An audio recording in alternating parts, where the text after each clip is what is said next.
Power star Pawan Singh के बहुत बड़का तबाही आवे वाला बा। जितना लोग वीडियो देखा था सब लोग के बता दीजिए, लास्ट तक वीडियो देखिए तबे जाके समझ में आई। खाली एक गो तबाही ना, लगातार तबाही। लेकिन ई वाला जौन बानू ई तनी ऐसा बवाल बा, ऐसे बवाल बा कि वो लेवल तक ले गई बा जौना लेवल के पवन सिंह बाड़न। अच्छा एगो बात हमरा बताई, जैसे कि पावर स्टार पवन सिंह के जन्मदिन के गाना सारेगामा हम भोजपुरी से आयल, गाना आवते ट्रेंडिंग सेक्शन में चल गई। आज तक ले एक नंबर पर एगो बात बताओ, पावर स्टार पवन सिंह के क्रेज जोन बा इतना ज्यादा बढ़ गया भोजपुरी इंडस्ट्री में। का कहेम रहुआ? भोजपुरी में लोग कहेला कि हम ट्रेंड हमरा बात के होइला नहीं के।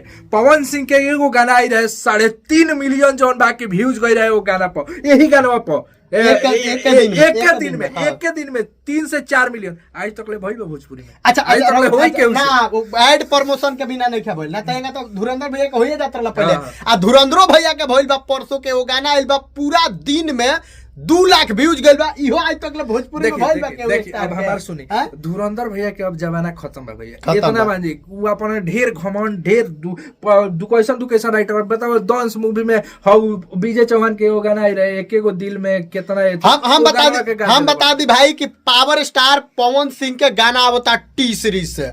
तार लोग का पता होगा चाहिए, बर्थडे के पहले से मीटिंग चला था टी सीरीज से। कोई जगह मीटिंग में पावर स्टार पवन सिंह गए तो हमने ई शौक होके जब पवन सिंह के गाना में बढ़िया टी सीरीज से आई। लेकिन भैया वो हम भोजपुरी से आ गए सारेगामा हम भोजपुरी से, लेकिन अब टी सीरीज के नंबर बा। अब खरवासो बीत गइल, लगनो चालू हो गइल बा। में केहू हिंदी के हीरोइन रहल पतर सूट करके पत्रे के रहली हिंदी के कमाल के पूजा हेगड़े जगह बड़ी नु एकदम सेम वही खानी टी सीरीज में हमरा लागत है ओइ सन के साथे आवता ना, तो वैसे आई ना तो हुनकरा साथे आई।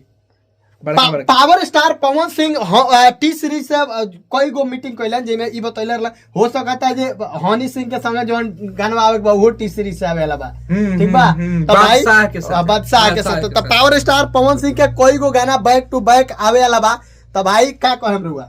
हम तो ये कहम कि बस टाक लगा के बैठल कहे से अब भोजपुरी में जौन तहलका मची पवन सिंह के लगातार देखो एगो है जाड़ा वाला शूट भइल बा उ, ओकर बाद टी सीरीज से आवता उ, ओकर बाद इन म्यूजिक के एगो शूट भइल बा उ, ओकर बाद पियर फराक वाली 2 उ, ओकर बाद वेस्ट भोजपुरी उ, कितना हम किनाई एकदम कु उ अब जवन उ भाई तो कितना भाई पावर स्टार पवन सिंह के चाहे वाला जितना लोग पवन सिंह के पसंद करेला फटाफट चैनल के सब्सक्राइब कर लो, काहे कि भोजपुरी के हर एक खबर सबसे पहले ये चैनल पर मिलेला।